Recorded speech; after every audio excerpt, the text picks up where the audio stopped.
Oh, yes, it's coming. Okay, thank you. Thank you very much. All right. As Sai Ram, everyone.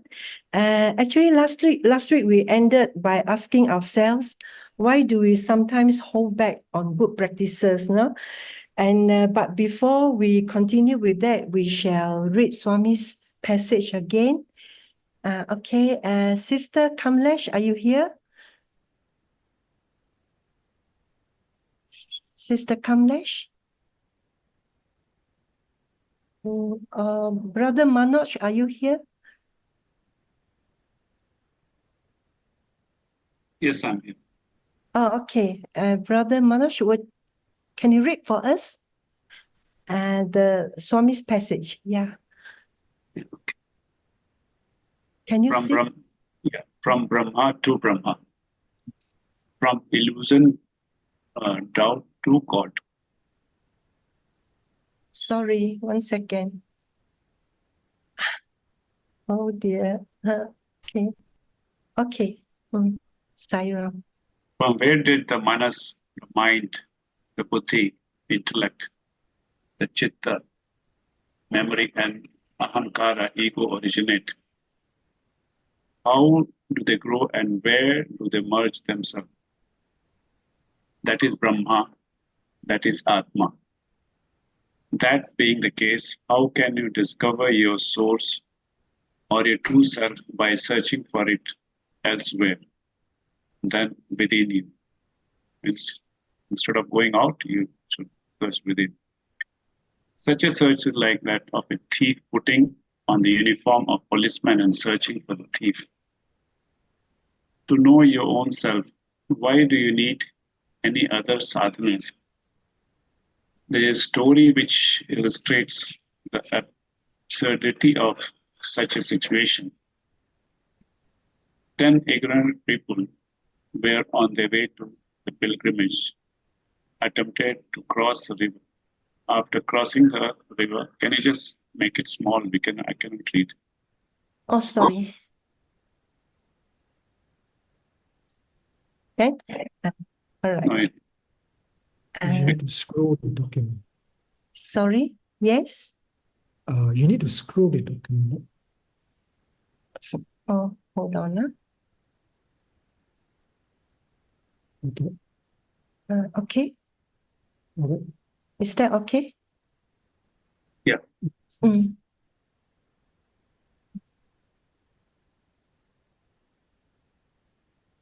Okay, so After crossing the river, they wanted to assure themselves whether all the 10 had crossed the river.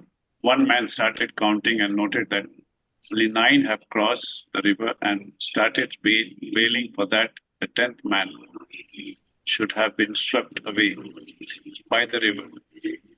Each of them counted the other in the same manner, leaving out himself, and found one man missing. A passerby noticed their plight and inquired them the cause of their distress. They all said that one of the 10 in their group had been lost in the river.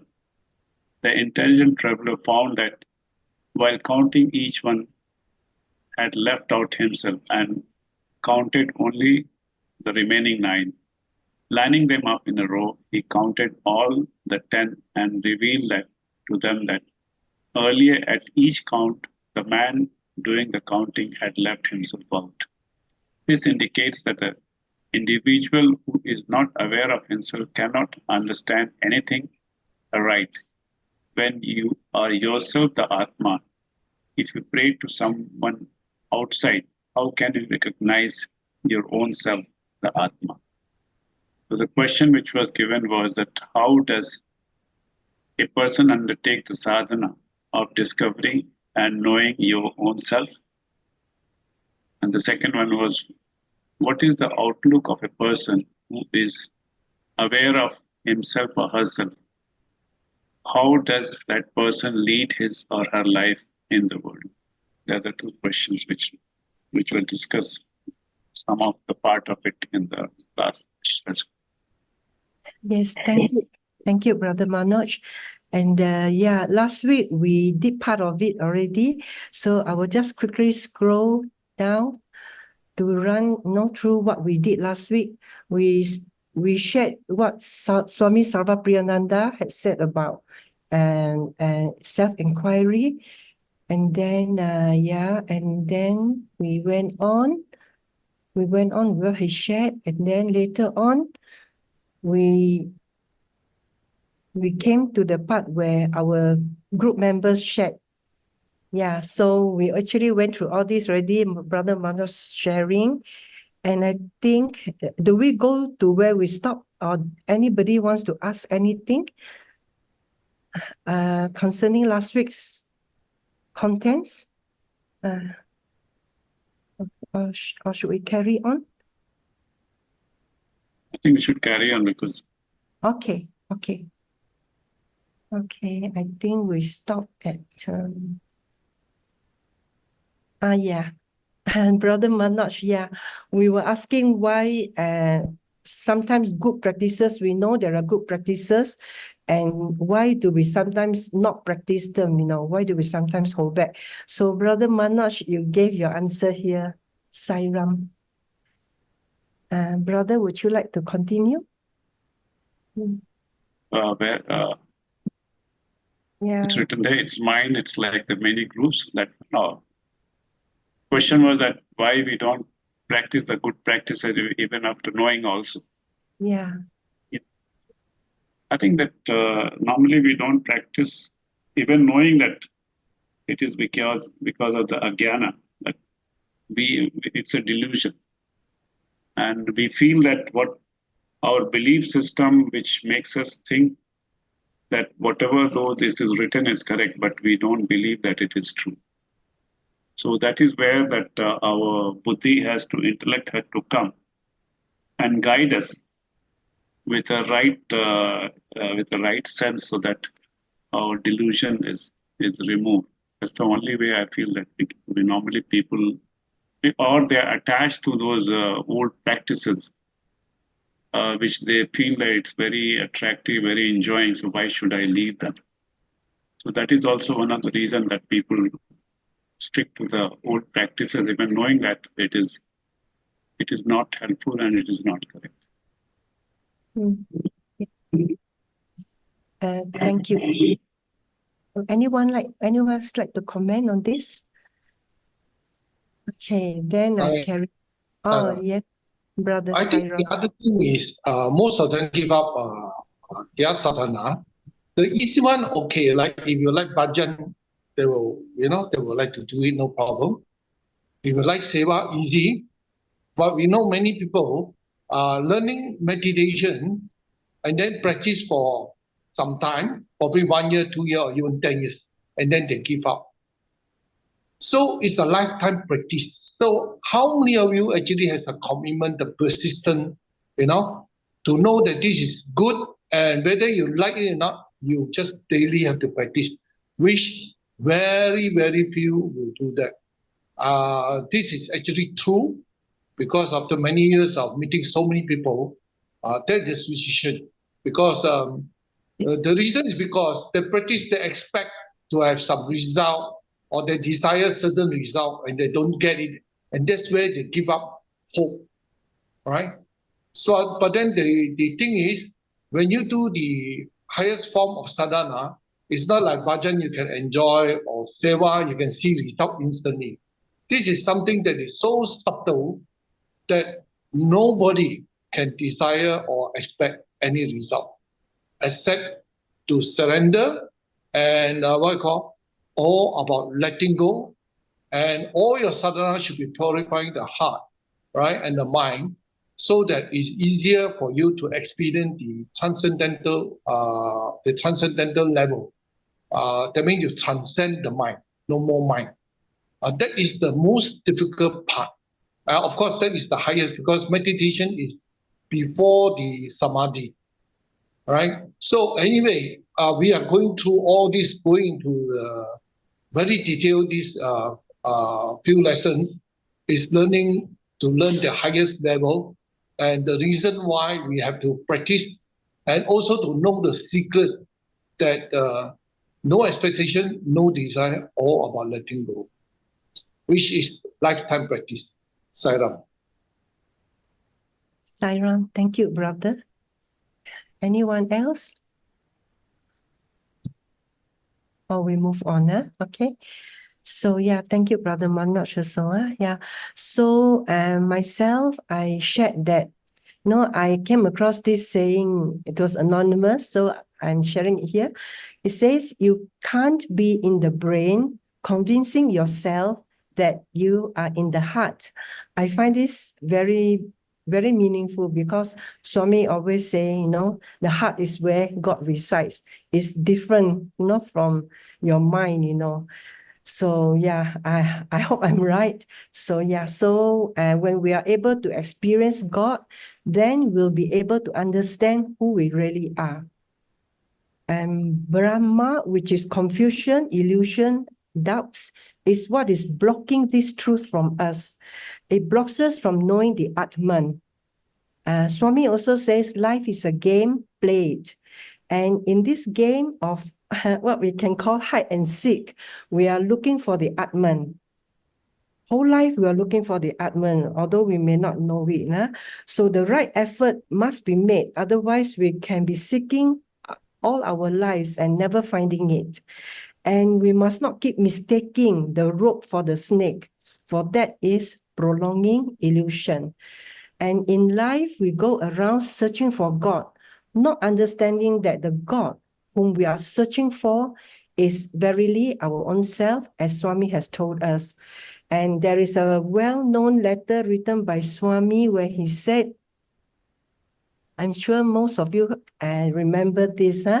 Swami said, after long searches here and there, in temples and in churches, in earths and in heavens, at last you come back, completing the circle from where you started to your own soul, and find that he for whom you have been seeking all over the world, for whom you have been weeping and praying in churches and temples, on whom you were looking as the mystery of all mysteries, shrouded in the clouds, in the nearest of the near, is your own self, the reality of your life, body and soul. Yeah, Swami told us this. So what does it take for us to realize this truth? It takes earnest effort and sadhana, lots of sadhana. And when we are able to understand the Atman, only then can we understand our own true self and find the God within us. So would anyone like to comment on what Swami said? I think what I feel that we the normal devotees, for us taking deep meditation and other things, maybe it will be much difficult. So Swami has given this 9 code of conduct, which itself is like doing the sadhana what we are talking about. Because once when I was told that once this 9 code of conduct was made, and when the hostel was routine was done, Swami declared you don't have to do any deep meditation, just follow this 9 code of conduct, and that is enough. Where everything is there, service is there, now study circle is there, and the spiritual practices. All the 3 things which are Gyan Marg, Karma Marg, and Bhakti Marg, all are included in that. And only thing what which Baba says that, if you're searching for God, you keep searching and it's just like you're digging for a well and keep digging. That perseverance has to be there. And suppose he said that in case if you don't get the water at the bottom, you still keep digging. Swami will shower like a rain, water from the top. So this is what the surrender and the faith has to be there. So that when we are convinced that Swami is our goal, Swami has whatever Swami has taught and whatever he has told is the only path which we should follow. Then I think going here and there is not required. And I'm sure that once we do that, certainly the results will come. So, and because for each individual and the sadhaka, all the three margas are required. It's not that only if we do seva we can go. And as he has told earlier that they're like a tricycle. In somebody is the seva is most important. That is the front wheel, but other two wheels are also required. So for every sadhaka, every devotee of us have to follow all the three paths and lead our life with the one which you are more liking, like seva, bhajan, or studies of the scriptures. But the thing is that you cannot say that I will not do seva and I will just do the bhajan, or I will just read the book and I will in the seva I will not do. So these all the three which Swami has given nine code of conduct is the most you can say that is the real gist of the spirituality, and that's why he said to the students, if you just follow nine code of conduct, you are enough. You have done the sadhana. So such a simple way Swami has told, and if we all can follow this, I think we are doing a great justice to realize our spiritual being. Right. Thank you, Raj. Yeah, it takes a lot of effort and sadhana to realize this. And Swami has also said, do your best, and if your best is not good enough, then you call on me. So yeah, we are very fortunate to have Swami to help us, if we are sincere, and genuine. Yes. Thank you. All right. We move on. Anyone else like to say something? Can I add something? Yeah. Sure. I think Brother Manoj is correct. All the sadhana we have to do, right? Karma yoga, bhakti yoga, jnana yoga, dhyana yoga. Because that is the path. All these are signboard going towards purifying the mind and the heart, and then going within itself. At the same time, it's nothing wrong going to all these pilgrimages, but don't do it like too attached to it or too extreme to it, Rather that you go with a purpose to do your sadhana, to do your sadhana there. And then every of these pilgrimages, make sure we learn something, we purify something, and then we transform our something. So that slowly we can, transform ourselves, and then later easier for us to go inward, right?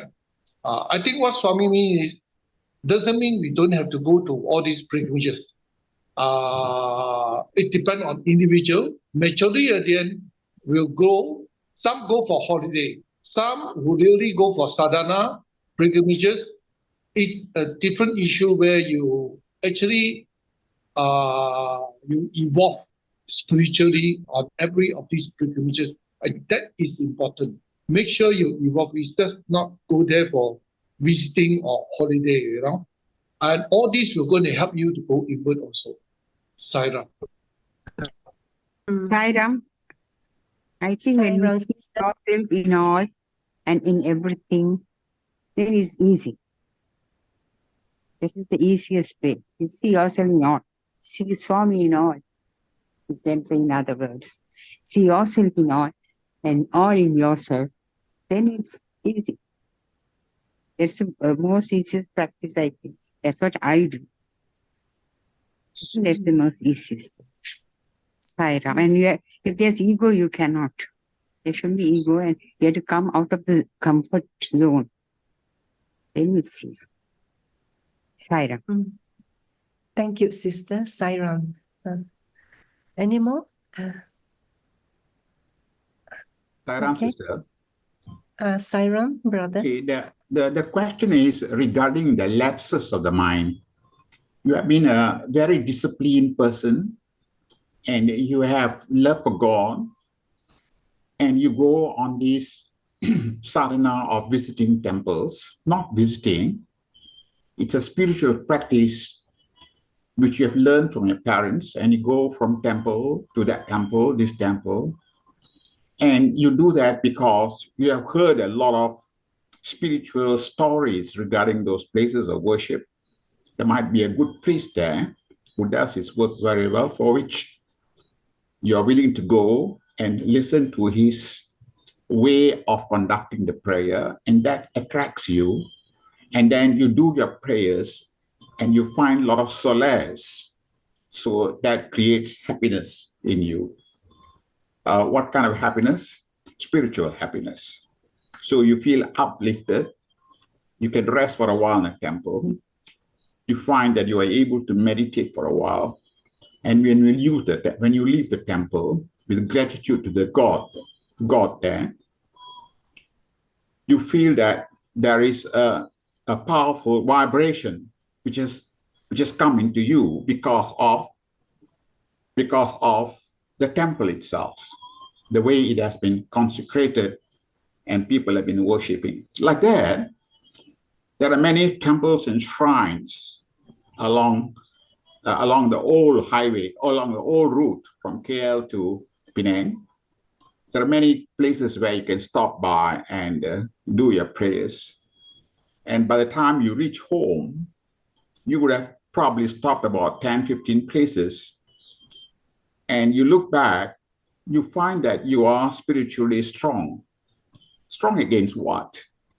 Against challenges which we come across in the family, or when we meet friends and situations where, if not for the temple visits and prayers, you might get into the wrong track. Therefore, you have learned how to come into the right track as a result of this disciplinary practices which you have imbibed in you for a long time. The question is, despite all that, how's that you are having lapses sometimes? The lapses comes in. Swami has said many a time, the lapses is due to the fact you don't connect with me, although I've told you all the time that I'm in you. So when you don't connect with me, you connect with the mind and you go outward. And when you go outward, you tend to do things which the mind wants you to play with desires. And therefore, there's a lapse there.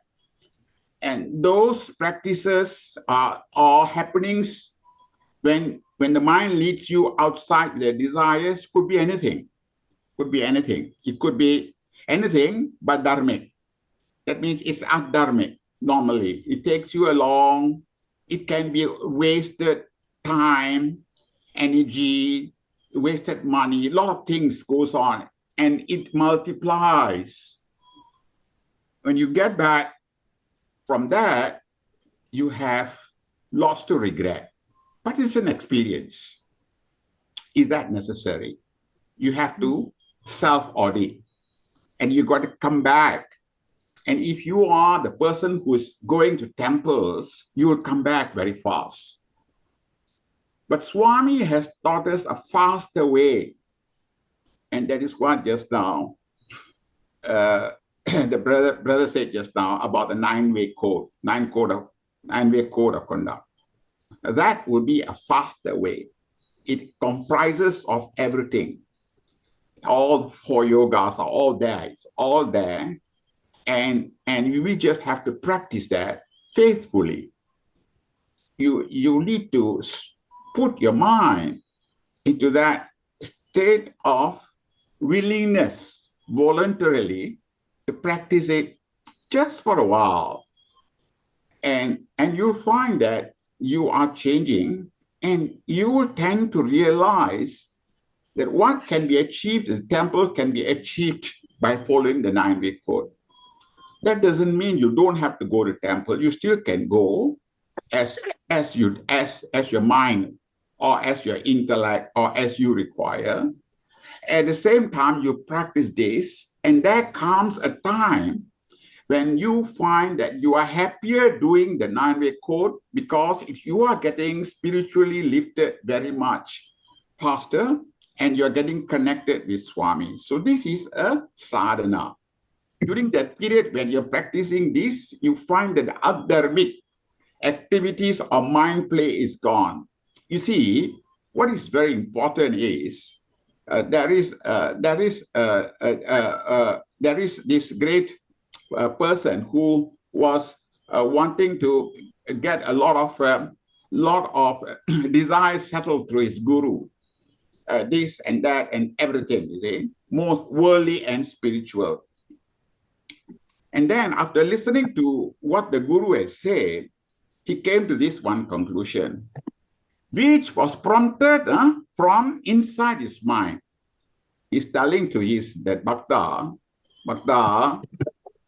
you don't have to play that, play here, or search for that, search for this. You play with God. You play with me. Play with me. Let us both laugh together. Let us work together. Let us tear together. Let us be together. So let us wrestle together. Let us do everything together. So the game is play God. So if you get that kind of a habit of playing God within you when you are alone or anywhere, you have the greatest companion in the journey of our life in order to reach your destination or whatever goal you're looking for, because God becomes your best friend and guides you all the way. That prompting which you heard, play with me, is what you heard. Now, you cannot say God is not with you. You have already heard him and you are playing with God and you have become a companion. It has become habitual. You don't have to tell this to the whole world. It's between you and the God within you. And who is the God you know best? Swami. You have read his book, you have read his stories, you have read Leelas, you have got all that. So now you just put him in your mind, your heart, and you stroll with him, and it becomes part of you. That is written. Play God in your pastime. Play God with me. Play God with me. So you play with your God in you, with me. Now that is Swami said. If you do that, then the lapses will not interfere. You will become much more elevated in the sense that while you're playing with God and Swami is with you, why should there be lapses? When somebody hurts you, you're very calm. When somebody encourages you, you're working very hard. When somebody needs help, you go and help. When you do all the dharma in a satisfactory way, according to how the God you have befriended is working with you and you are working with him, the lapses will not recur. It will be minimized unless you have lapses again because you didn't connect with Swami at that time. Sairam, sister. Thank you, brother. Yes. Actually, we can take temple going as rituals and also as a sadhana, because it does help build our faith and devotion. And these two, faith and devotion, are also very important, as the base for our spiritual progress. So yes, thank you, Brother Rama. Yeah. Sarah, I'm sorry. I just want to mention one point. I think these temple visits or the places of pilgrimage, whatever it is, what happens also that in these places also there is also energy. It's like going to a gym, when you go to a gym, you find that you're motivated to really exercise. Or if you go to a library, reading in your own home and reading in your library is two totally different experiences, because there is a kind of a mood that comes into the system which helps you to conducively study. Like that, if you go to a temple, one, of course, is to participate, but actually there's a lot of healing energy, number one. Number two, there's also a lot, when you participate and you go, there's a sort of like the mind gets to reorganize itself.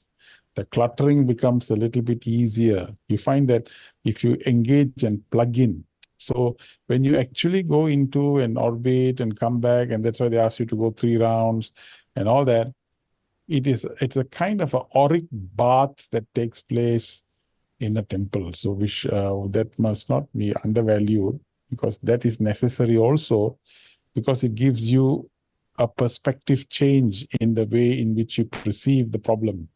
It gives you a different outlook, and at the same time, you're invoking the energies of the Lords to sort or to address some certain issues. So there is that dynamic process that takes place also, because as we are also going towards the end, which is liberation or whatever, we are also faced with so many other problems, so many other issues. So people must have that stamina and strength that people look for a place to get some solace.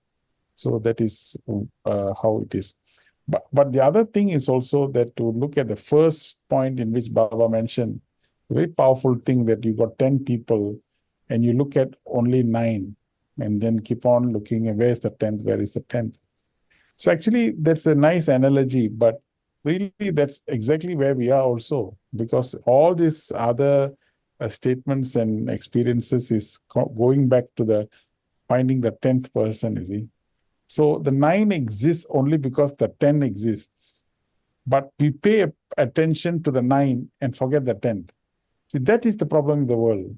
Your work exists, your married life exists, your children exist, work, your career exists, everything exists. And we spend a lot of time in existence. This is like the 9 people.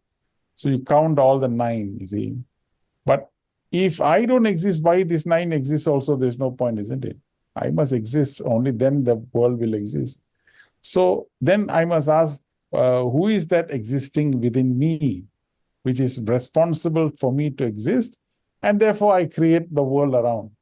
I think that is the kind of contemplation that will give importance and relevance to the Atma and to yourself, and thereby give the right relationship with the world outside.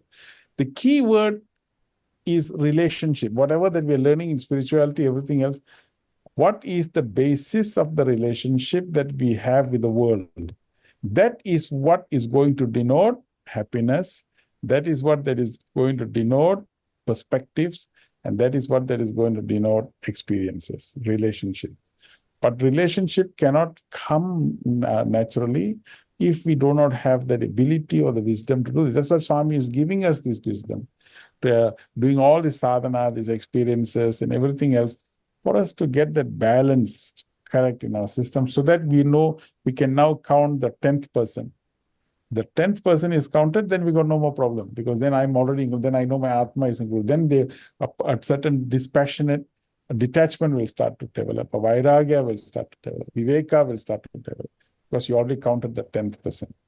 That's why this that Brahma, that topic that Baba talked about in the study circle, this is something, a very deep subject about the 10th person. And the 10th person is us, is me, is I. And I have to give that importance to my Atma, which is what Swami has done when he's calling everybody Prema Sarupalara or Atma Sarupalara. He completely and totally identifying us as to from which platform we should stand. That's all. Even the Gita, when the Krishna chapter 1, when Krishna collapsed and Arjuna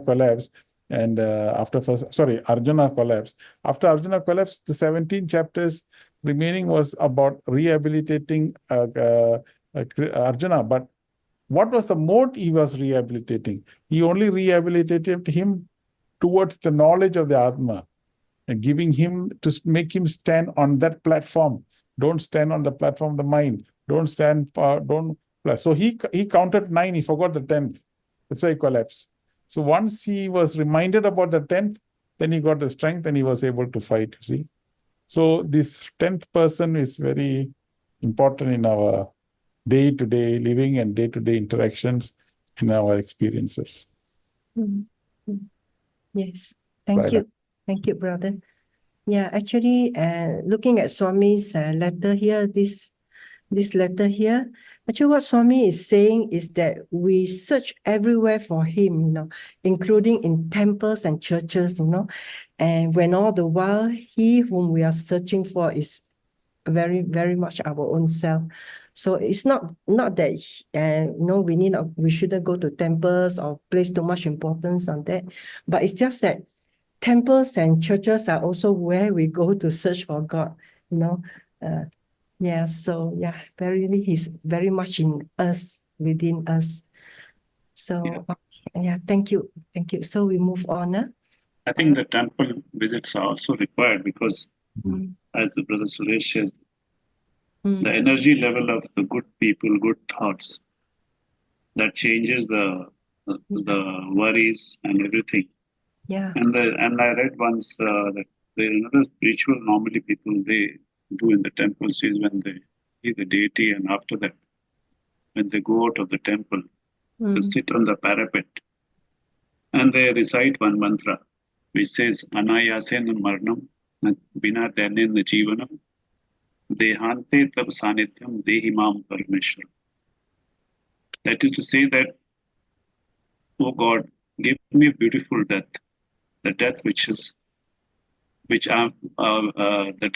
I should not be dependent on others, the death at the last moment I should see you before I leave this world. So that's a very powerful prayer. Normally people say it is when they visit the Indian temples.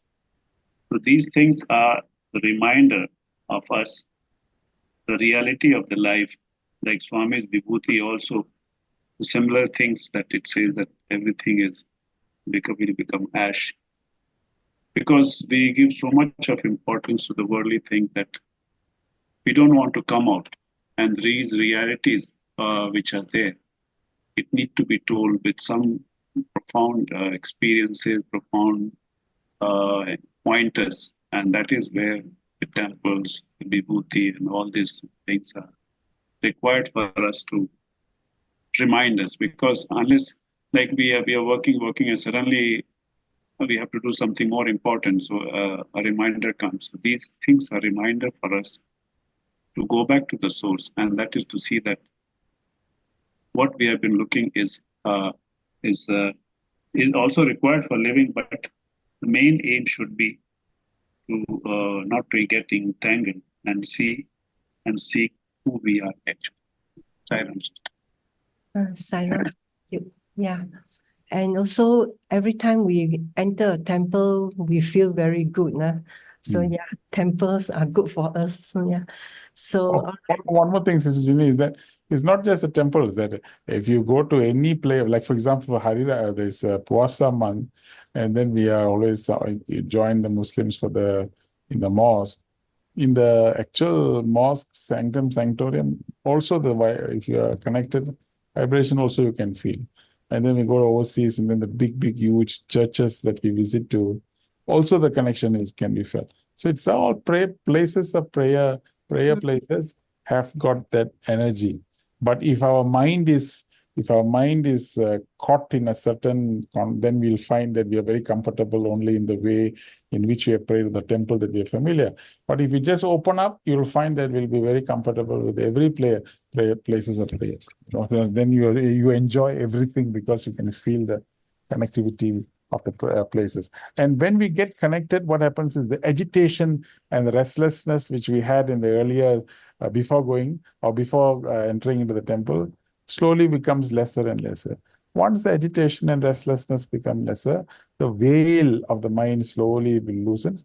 We get glimpses of our own eternal nature, and we start counting ourselves as the 10th. So the problems of our life is when we lost the 10th count. We saw 9, but we never saw the 10th. Once you discover the 10th, then we find perspectives right, we'll be able to do. So these are all hubs and places of worship that God has left behind for us to enter inside and use it as a raft and quickly sail to our destination. Yes, very true. Because places of worship is where God is. So that's why we feel very good when we are in places of worship. So we move on. Okay, question 2. What is the outlook of a person who is aware of himself or herself? And how does that person lead his or her life in the world. So yeah, to this second question, Brother Manoj, can you share with us? Yes. Brother Manoj? Yeah, Saram sister. I think this time we had the topic that if you truly love yourself, you could never hurt another. So this was the topic of this year's Buddha Purnima. So on this subject, we did research and finally found that normally we take love as a worldly love, but it is said that if I love somebody because that other person loves me, because it's a give and take, but that is not a true love. It's a trade, and it can be bought in the market. But when we are born, our first connection is with the self. That love, that self, then opens us the world and say, this is my father, my mother, world and everything. So as I grow and become more knowledgeable and start loving myself because of my power, position, name, but that is also not love, because it is attached to some worldly things. It is called ego, because if I have money, then I start loving myself. And if I have some possessions or some position, then also. So this is ego. This is not actual love. So what is self-love? Self-love is when I know I have some defects, but still I will be lovable to myself. That is called self-love. And if I meet somebody who has also this defect, I will understand him and not hurt him, because I also have the same defect. Means if I'm loving myself, that is what is self-love, is that I accept myself completely the way I am. There is no artificial things added, my ego, my looks, my money and everything. I have defect, but still I love. That is what is called self-love.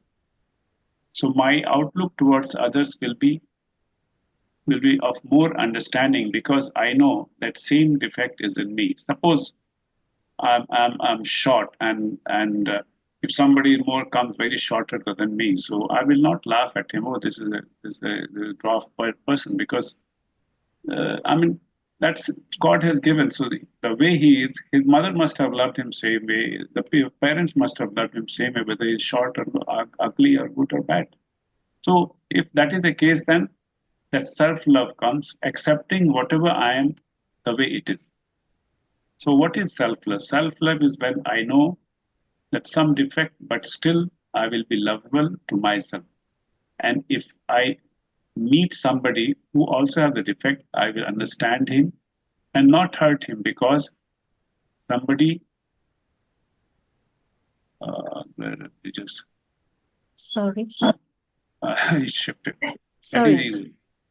Self-love is when I know that I have some defect, but still I will be lovable to myself.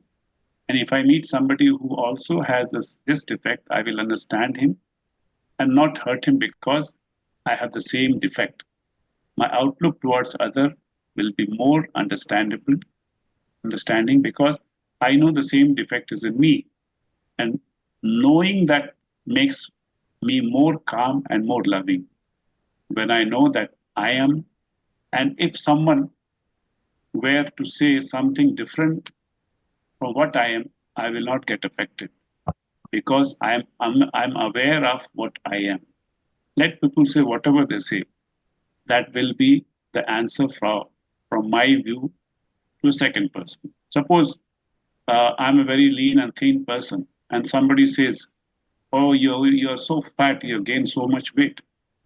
But no matter the whole world say, "I'm fat," they say you are fat, you are fat. But I know that I'm thin.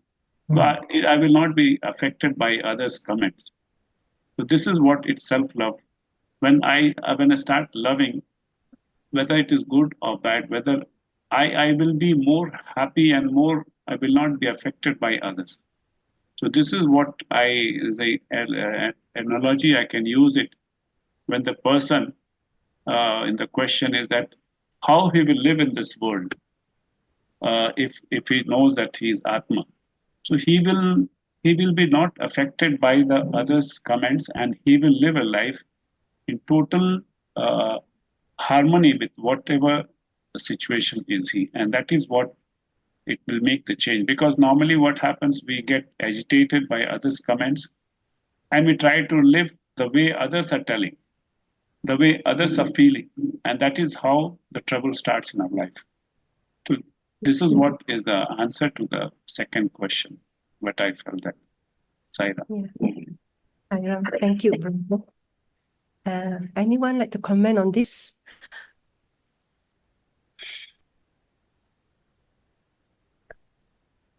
No? Okay. Then we move on. The next one is shared by Sister Sai Prasanna. Sister Sai Prasanna, are you here? Sister Sai Prasanna? No. Or anyone from our group who's here, would you like to read? Sister Kamlesh, are you here? Oh, okay, then I'll read. Okay. Siron, anybody? Anybody who wants to read? I can read, Auntie, you want. This is Sister Shamini. Oh, Sister Shamini. Okay, right. All right. Thank you. Thank you. Is it Sister Sai Prasanna's one, the one that you are displaying now? Yes. All right. You can see it now. All right. To answer the first question, bad traits can be controlled if we can see that the other person is the same as me. Being in the world, it is very easy to be experiencing traits such as jealousy, anger, and all, but we have to apply the values and remembering that the person we are interacting with is also God. For this, our sadhana really elevates us so that nothing really bothers us, whatever comments we may receive. The sadhanas we do, like meditation and regular prayers, act like a float which helps to keep us above the waters of trouble. Whenever any of those 6 voices come in, I request Swami to take care of it. Just comes without me consciously thinking of it. It could be coming from my vasanas, which I have no control over. So I will offer it to Swami and tell him to take care of it. But I will also do meditation and namasmarana to help purify my mind. As the second question, the outlook of a person who is aware of himself would be very calm, unaffected by praise and blame, having equanimity. Such a person, such a person does not get easily angered. They are full of love. Such a state is what we all aspire to, because that is what Swami wants. Yes. Thank you. Thank you, Sister Shamini. Sairam. Sairam. Okay, so what Sister Sai Prasanna shared? Yes. Anyone like to comment on this?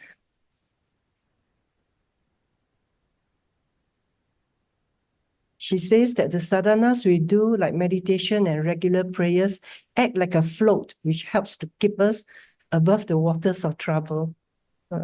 That's very nice, huh?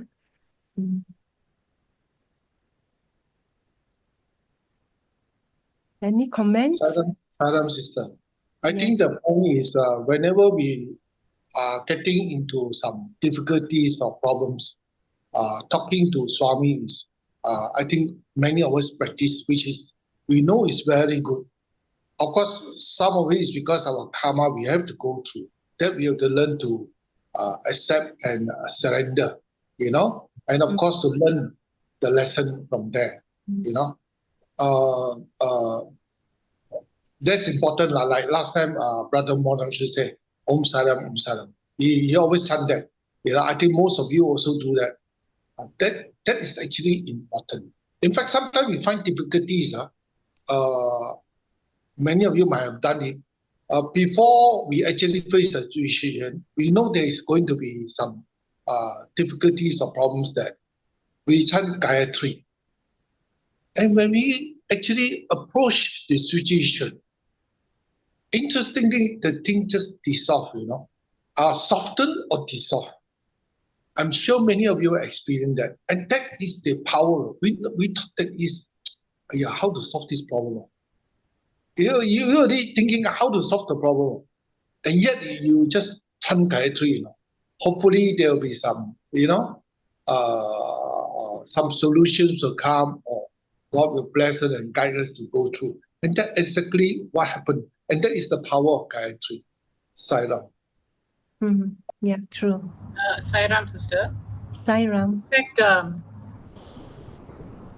many of us who are not in Swami's fold, those who are regular temple goers, I think they do the same thing, where they find solace, they find peace, they also find solutions to their problems by going to the temples. So they do that. So it's the same thing as when we do the same thing when we talk to Swami, offering our shortcomings and also our troubles to get Swami's help to settle our problems. And all this helps a lot, actually. So, I feel that in this way, we are also elevating ourselves spiritually. We try to control the 6 vices within us. And in that way also, we slowly come to a state where we achieve a certain measure of equanimity. And so I feel that, whether we are worshipping Swami or we are temple goers or any goers or any place where we go which is spiritually charged, I think it is the same. So I feel that, it is very necessary for us to be always connected daily and maybe very frequently in the day, every day. Saira. Yeah, thank you, Sister Gita. Yeah, I think Swami has also said that he's always waiting for us, to call on him for help. I don't know whether you have read of this, but I remember having read this before. Swami says he's always waiting for us to call on him for help. So yeah, that's what we should do. Like he say, when you've done your best and your best is not good enough, then you call on me. Yeah, Swami is so loving, so very loving. Yeah. Anyone else? Sairam. I just Sairam. want to share that whatever Swami has said innumerable times, that whatever prayer we do, whether it's in a temple or other places, right, the prayer directly goes to Swami himself. It doesn't matter if you go to a temple and pray or you pray at a center. Swami knows the intensity of the prayer. It goes to him. He said this in one of his discourses quite some time ago. Saram. Yes, I remember that also. Thank you, brother. Okay. Sairam, I think quite common. People always say, small matter, don't talk to Swami, don't kacau him, don't disturb him, I find that it's very strange because I think our practice, most of us will be like, anything can talk to Swami. It's good because the more you talk to him, the more you are connected to him, But I heard many times, brothers and sisters will tell me, small thing, don't go and disturb the God. Don't disturb Baba, So I don't know. These are open discussions, Salam. Sai Yeah, Ram, what somebody Sai said, good, better, best, never let it rest. And we always try until you succeed. Keep that in mind. And going to temple is not a bad thing, but it's all stepping stone. Yes. Like how when you want to qualify something first, you have to learn ABC. You can complete even PhD like that. So all these are stepping stones, good. But you mustn't be there itself. You have to proceed further in spirituality for self-realization. Saira. Sairam, thank you, sister. Okay, we move on. Okay. Okay, I shared the next part, which a person who is aware of himself will conduct himself in ways that others can recognize as good and positive and of benefit to others. Such a person who possesses qualities like positive attitude, humility, compassion, simplicity, responsibility, he or she will be peace-loving too. And our earlier comments about being influenced by negative qualities often happens when we are too rash, when we are too quick to judge. But if we are humble and take some time to look beyond the physical and see with the heart instead, that will certainly help us a lot. And sometimes we find that we make judgments even though we did not intend to, but it just comes. So if we take a step back and see with the heart, that will help. Yeah. Sairam. Any comments? Okay, we move on.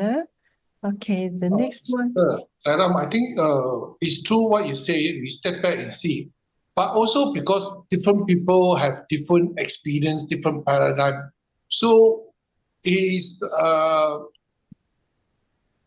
what you call we don't in a rush go and judge people, right?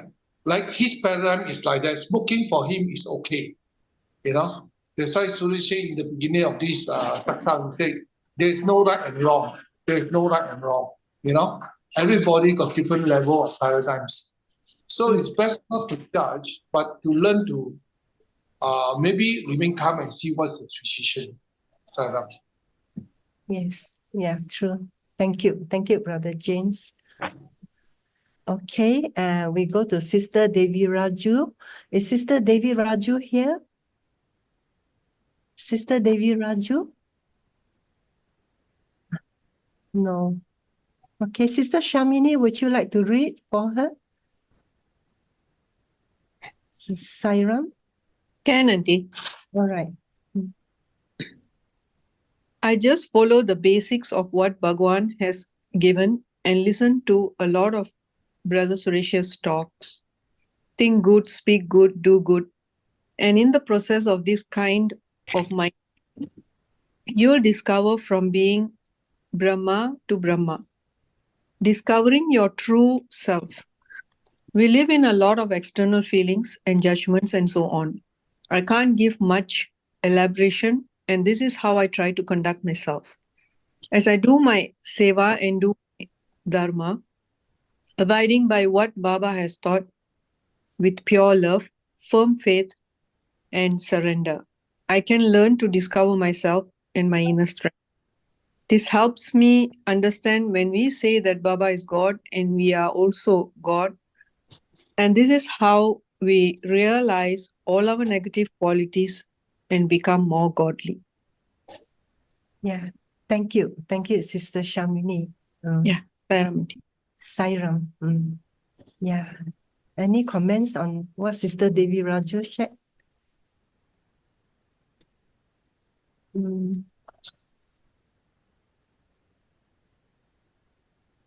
Think good, speak good, do good. It's actually one of my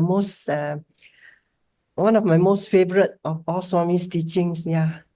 If we can do these three things, we are very safe already. Yeah.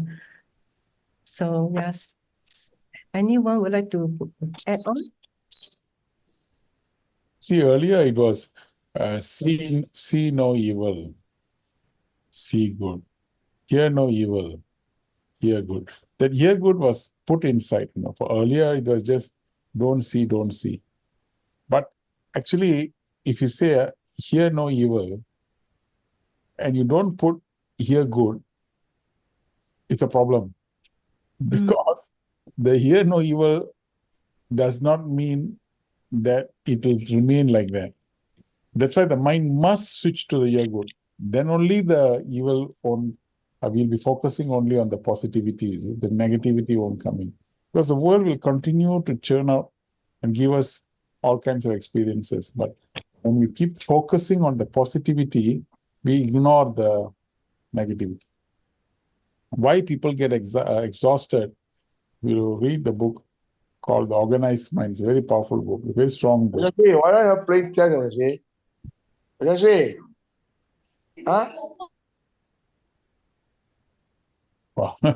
If you look at this book, Organized Mind, when you go into a supermarket, you want to buy one product and you buy it and you come back. If people do shopping, you'll find that they become exhausted. The reason why they get exhausted, it seems, is because for selecting one product, your mind has to reject hundreds and hundreds. The fact that we have to reject all these things is what that is exhausting. So what they're saying is that when the world is continuously churning out so many options and so many things, the mind, for it to select and choose, that's why it is critical, be good, see good. The aspirations must be very higher so that we don't even get affected by the options given or by the negativity given or by the temptations given. We're not even sensing that because we are flying in another level. So that is how to insulate ourselves from the world. Yes, yeah, very true. Yeah. Thank you, brother. Any more? Sairam, I remember Swami in one of his discourses had said, be, do, see, and tell. And tell. That's what he said, if I'm not mistaken. Be, So, do, see, be, do, see, and then tell. I remember he said that very emphatically in one of Arvind Balasubramania's video clips. He spoke. Those are his very words. So, is there any difference with think good, speak good, do good? No. What is meant is that be, do, see, tell. That means when we are saying something, it must come from the fact that we are actually practicing what we are saying. When we are actually living the value. So we are it, we are that. So we do. Then when we are from the doing must always come from the state of being. That's why we always call human being, not human doing. Many of us, many often, is that we get into the doing part and then we get lost in the being part. So being means that it must come from the Atmic consciousness. It's not from the level of the intellect or the mind or the body. It must come from the Atmic consciousness where you really understand, feel, and then there is a part of you that is expressing itself. So when it comes a little bit higher, is then you're doing. You're doing based upon the being. Then it comes to the fact that you must be seen to be doing. See, be to see, you must, whatever that you're doing, see, it must be seen. You must be seen to be doing it. So then they know that there is authentication of the action. Then there is verification of the action. Then based upon that, we have the license to speak and tell. Tell. So then people will listen. Just like the sky is dark, very, very dark on a stormy night. But first thing is the sky produces lightning. Then only they produce sound. Then the thunder comes, isn't it? So lightning, thunder. So like that, in life, there's darkness. First, we must become the light. Then only produce the sound. Then people will listen. But if we produce the sound without the light, then the words will have no more meaning. People will not follow. So this is what the whole arrangement of sequence of events and the type of arrangement, so that people will respect what we are saying and continue doing it. Like that's what it is. So finally, Baba said, the thing is then, how do you know what you're doing and what you're saying? That's what Baba said. Ultimately, your conscience is your guru. So the external guru, you put guru, Swami, Swami, Swami, but now you have to take it there and put the compass inside your heart. Then they must be that, even when we know that certain things we are not doing, that insight must start to give us the, oh, I feel bad, I should have done it. That restlessness must come. Then it is a guidance towards the fulfillment. Then our internally we are guided towards going the right path. So we'll know sometimes when we do certain things, we ourselves know this is not supposed to be done, or certain things we should be avoiding. We know it, but sometimes we ignore it because we tend to follow the habits, you see. So when we keep on paying attention to the conscience, which is the guru, through meditation, through your sadhana, through our sadhana, through bhajan and all that, the conscience becomes clearer. And then the voice of conscience is what that will take us ultimately like a compass towards the reality. Yeah. Saram, I have a different take on this. When Swami says, see good, think good, speak good, I remember Swami was saying once that, when you're saying this, that you have to be seeing, like literally seeing with your own eyes good things, like what is this? You have to read silent literature, good stuff, not watch violent movies. Avoid watching too much of the what is this news. What do you put in your senses? So when you're seeing good things, like in Prashanti, when we are there in the ashram, we are not seeing anything bad. But we are seeing all good things. We wake up to the sound of the, what is this? The Vedam, and then all the prayer throughout the day. So what you're putting into your senses are all good things, right? So what will happen? You'll internalize, and then you'll have good thoughts. So when you have good thoughts, you'll become a good person, and you'll be doing good things, and you'll be doing good deeds as well. But when we are not in the ashram, when we are out here in the real world, we can't help but to see negative things. When you're on the TV, when you want to watch the news, so it's all about, whenever you're on the TV, it's about murder, this son kidnapping, so many things going on, negative things in Malaysia, And then not only it stops there, when you're on our phone, on TikTok, there are many negative things also that we tend to see on TikTok, and then on YouTube, Facebook, Instagram, and all this, So all this, what Swami says is all these things actually goes to your mind, because you're using the senses, you're using your senses. You're supposed to see good things by using your senses, not to see bad things. So when you see all these bad things, it goes to your mind, and then your mind's got a bit troubled, so you need to purify your mind. So you need more namasmarana and meditation and whatnot. But if you compare living in the real world and living in the ashram, I'm sure you guys have felt it, that ashram is so much peaceful and calmer state of mind than living in the real world. What do you guys think, Sarah? Yeah. Thank you, brother. True. Yes. Actually, just now, Brother Suresh mentioned being, being. So I recall Swami said, life is lost in dreaming, being is lost in becoming. So years back, I used to ponder over this and now try to understand what it means. Yeah, maybe Brother Suresh, would you like to enlighten us on what Swami said? Life is lost in dreaming, being is lost in becoming, especially the second sentence. Yeah, is that okay, Brother Suresh?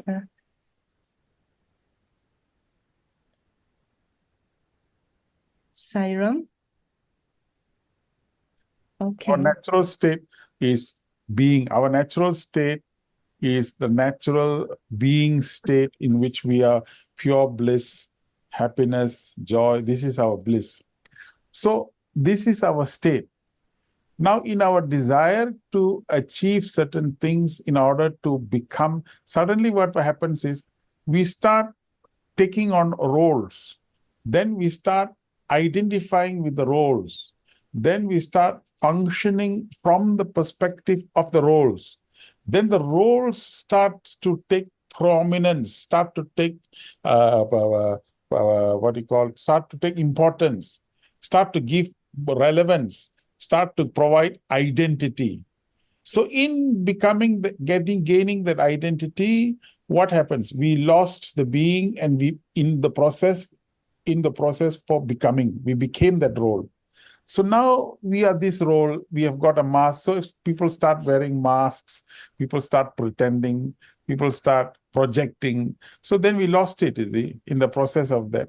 So now we have to rewind back. So the whole purpose of sadhana all is to discover what mask are we wearing? Who are we? Who is it that, who are we really?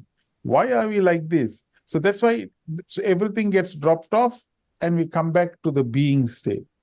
So Baba gives us 2 alarm clocks to tell us how to reverse back from becoming to the being. Two alarm clocks. Baba said 2 things you must not forget. This powerful 2 reminders pulls us back to the being. Which one? One is death. At the time of death, or when someone knows that you're going to die in 3 months or 6 months or something, suddenly you find everything goes back to the being level. No, the becoming is no more important anymore. The role that you're taking up is also not important. The everything loses its significance because now no more already. So now you're slowly returning back to the being. Another state where Swami said can happen is death and God. God also, when we start thinking a lot, suddenly you do not want to get lost in the becoming. So you return back to your original state. You listen to him, you lose your own identity, as how Parikshit lost his identity when he was listening to Swami's glory, Krishna's glory, and he got liberated at the end. So by listening to that story, by listening to God, by thinking about God, by feeling for God, you slowly get back to your being. Because who is the being? Being is nobody else but God, isn't it? What they said is, it's God. When he wants to be in disguise, it goes as man. Man discovering God goes back to the being. Like that, it's just 2 mechanisms to switch. Our job is to return back to the being. So now functioning, for example, I give you a good question. Now suddenly we became active in the Sai Center. Oh, we got a position. Oh, we are functioning and all that. Oh, I'm this coordinator, I'm that coordinator, I'm chairman and all that.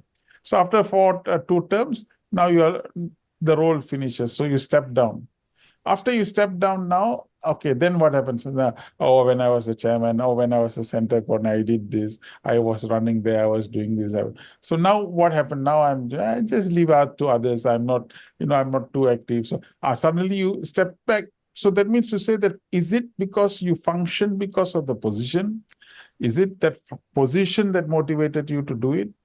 I see you are in the becoming level now. But when you step down from the position and you're still active, you still continue to provide, you're still concerned, you're still, then you're on the level of the being. Because in the being, you don't care about position, you don't care about post. It is Swami's work, we just continue doing. You see, that's the level. This is the 2 stage of consciousness that we must now start to think. Are we losing ourselves in the becoming? Or are we regaining back into the being? So this whole sadhana process of all what we're doing, the 9 code of conduct, attending the study circle, is all for the purposes of being. Yeah. Thank you for the very clear explanation, brother. Thanks a lot. Yeah. So, okay, we move on. Next one is Brother Manoj. Okay. Brother Manoj. Yes. Sairam. Brother Manoj. Yeah. I don't remember, but I just read what you've written. Yeah. Okay. Swami once told his devotees, suppose you think you are holding a rope and the light comes and shines on it, and you see that you are holding a snake. what happens? What will be your reaction? Immediately you throw it when you find it's a snake. Swami says, the moment you know that something is bad, what should you do? What should be your reaction? What would you do? Discard that right. That is an easy way to overcome anger and other bad traits. I think that's what Swami's quotation was, that he said that if something is bad, once you know, I should try to immediately drop it, thinking that if it's a snake, in the case of snake, you are afraid that it will bite. So, but what happens is people still hold on to it because they think that it is not going to affect me, but it is going to affect this anger and hatred and all those things. So I think we should regard it as a snake and immediately leave our hold on it. That's what I understand. Yes. Yes. Anyone? So one of the qualities that spiritual people also must possess is the exact reason why Krishna did not give the Gita to Yudhishthira. Why Yudhishthira is Dharma Putra, man. He knows the whole Dharma. He was such a. But why didn't Krishna give it to the Gita to Yudhishthira? He gave the Gita to Arjuna, because Arjuna, of all the qualities he had one quality more than Yudhishthira had, and the quality is that foresightedness. So foresightedness is a unique quality that spiritual people should possess. In other words, whenever we take something up or whenever we do something up, our foresightedness must tell us 3 steps ahead what is going to happen or what will happen if you do this. People who do this means, okay, if I take this action, you can see a projection of that action, and that projection will tell you whether you should take this action or don't take this action. That foresightedness is what is a self-navigating system born from the purity of your heart. So the purity will project forward. The more and more pure we are, the more and more projection of the future will be, and therefore you take the actions, appropriate actions in the present, so that the future will give you the desired results. In the same way, this particular passage that is which was just read is about that. If you take something up and you know that this is what that will be the result of it, you throw it away immediately because you don't want to gravitate, you don't want to accumulate the karma of this. Our job in life is to keep on lessening the luggage that we have brought. So how this luggage came inside our life is from the previous. Otherwise, we have no business to be in this world. If there are no vasanas, no karma, I think there's no necessity in this world. We have already passed the exam. The real reason why we are still existing is because we have this karma in our luggage. So our main purpose is the luggage must become lesser. This is what Baba said, less luggage, easy travel. So we must keep on having less. Second point is, because we are traveling in this world, what will happen? More, as we keep on interacting with other people and experiences, there's a chance that we can accumulate the karma. That is why we have to prevent that from happening also. How to prevent that? He has put one more clause. Vasana, reduction of vasana, reduce the desires, become detachment, develop the viveka, increase the vairagya. So these kind of firewalls in the system insulate us from increasing our karma. Now we look at the bag. Nothing is going inside our bag. Inside the bag, we are already slowly taking out. Our bag is becoming lesser and lesser and lesser and lesser. When there are no more residual karma, when there are no more vasana, then there's nothing else. What else is there? Then the mind is now sufficient to contemplate. In the contemplation of it, the river now knows how to slowly, smoothly reach the ocean. It knows how to reach. There's no necessity for it to struggle and strain. So what will happen? Foresightedness will develop. So when the foresightedness develops, then we take the path that will bring us faster to God. So by avoiding certain action, avoiding certain circumstances, so that we can reach our destination. So it's a very powerful praise. This is how the mechanism of how a spiritual mind should work. Yes. Yeah.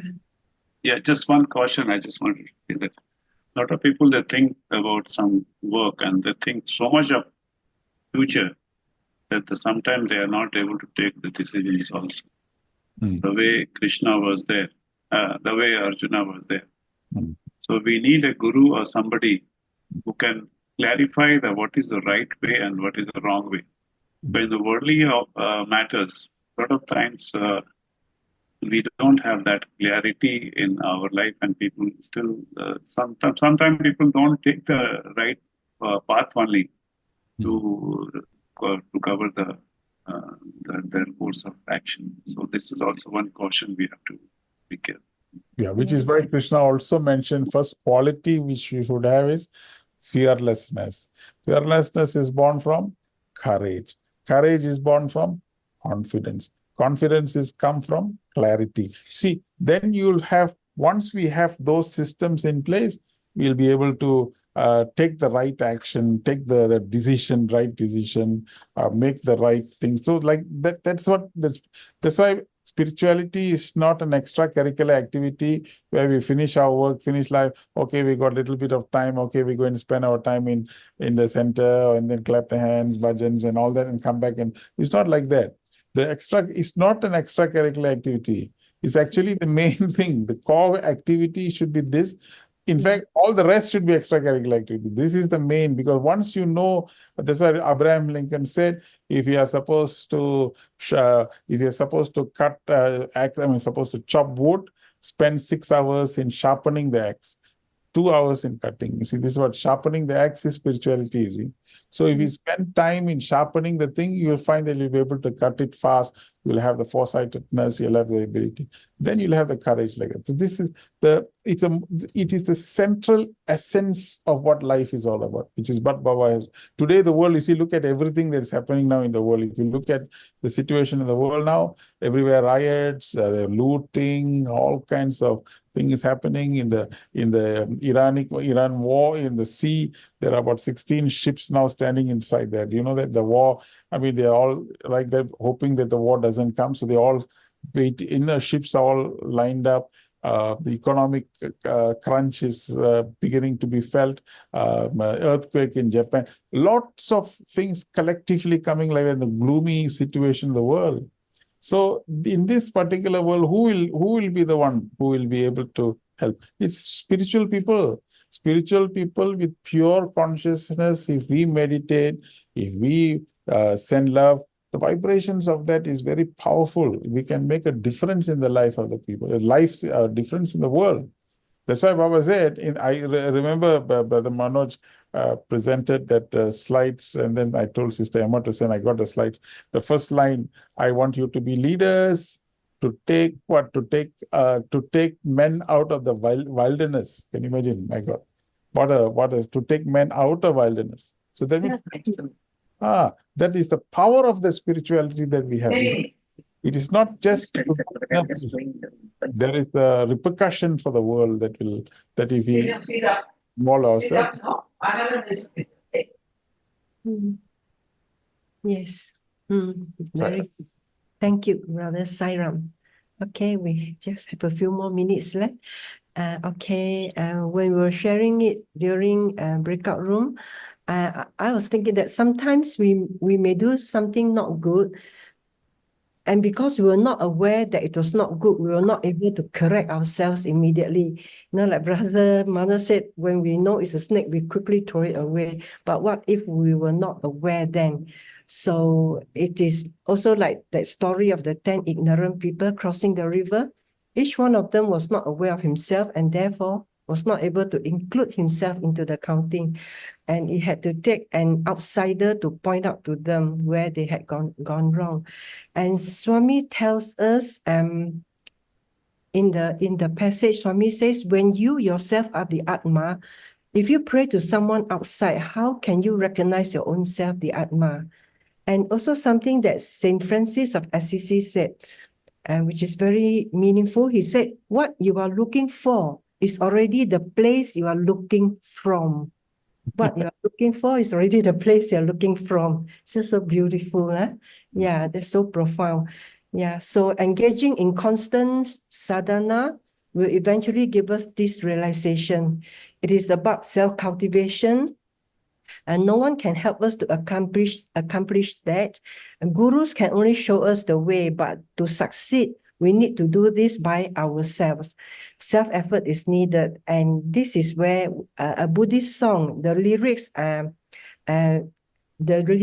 show this, you see, and the song is called Self-Reliance. The song goes, by ourselves is evil done, by ourselves we pain endure. By ourselves we cease from wrong, by ourselves become we pure. No one saves us but ourselves. No one can and no one may. We ourselves must walk the path. Buddhas merely show the way. So I find this Buddhist song very meaningful. It is true. We have to put in effort first. We cannot everything expect God or Swami to do for us. Of course, when we really can't, then we call for help. But I think this Buddhist song is very meaningful. What do you all think? Yeah, do you have a song? Can you play it? I don't have it because I learned it when I was young, but I can sing it. I remember how to sing it, but it's a simple song. Then sing. Let's hear. Yeah. Okay, let me try. Yeah. By ourselves is evil done, by ourselves we pain endure. By ourselves we cease from wrong, by ourselves become we pure. No one saves us but ourselves, no one can and no one may. We ourselves must walk the path, Buddhas merely show the way. Buddhas merely show the way. Yeah. Very nice. Sister, there used to be a TV serial called Gilligan Island, that music somehow or other seemed to be like that, the theme song. Oh, I see. Yeah. Yeah. Yeah. Anyway. Yeah, nice. we are almost 9:57 already. Yeah, we're almost right. Okay. We just have a little bit more to go, maybe next week. Yeah. Yes, you can do. Yeah. Thanks. Thank you, sister. Thank you. It was very, very nice today. Very, very powerful session today. By the way, yes, tell me. I feel that what we learned today are all very practical things that we can practice daily. Yeah. So we got some announcements. I think Billy will announce. Okay.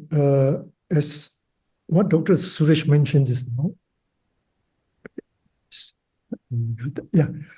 sharpening the saw. Okay. So this is where on every Monday morning we have what we call the Monday morning meditation. This starts at 5:30 to 6:30 a.m. Brahma Muhurtam time. So we like to encourage as many of you to come for this. And the link we will put it in we have got what they call a Nurturing Spiritual Growth WhatsApp group.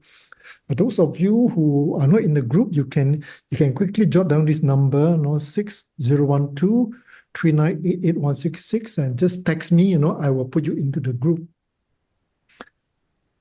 Okay, and every Tuesday is our Satsang, okay?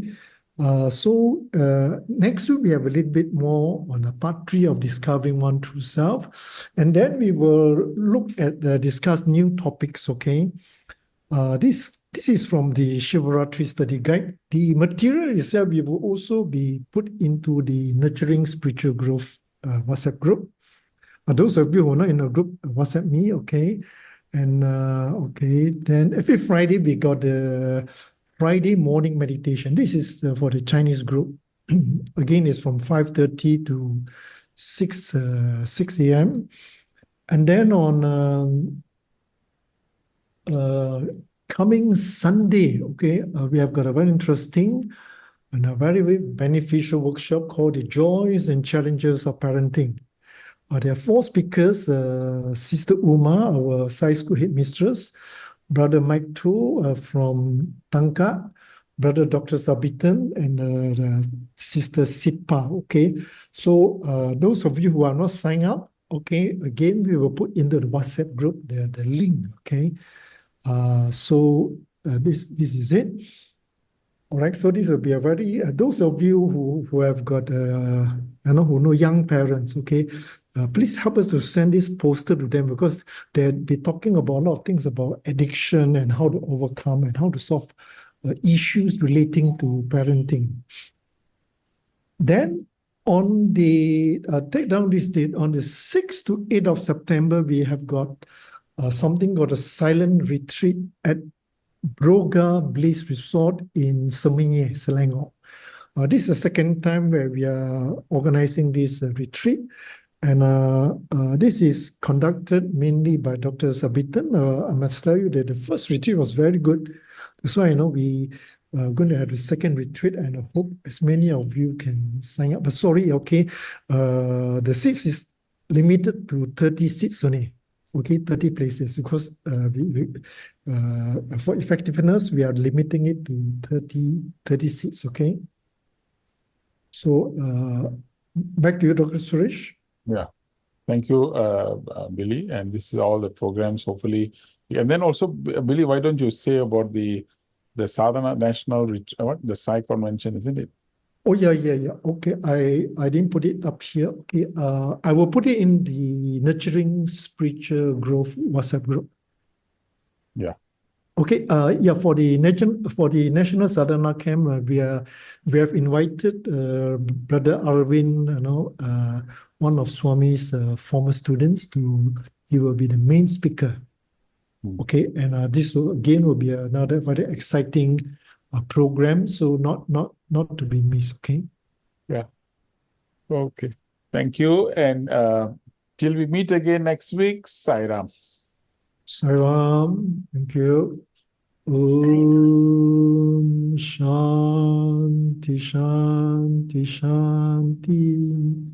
Saram, everyone. Sairam, thank you. Sairam, thank you. Good night. Thank you. Saram, thank you. Sairam.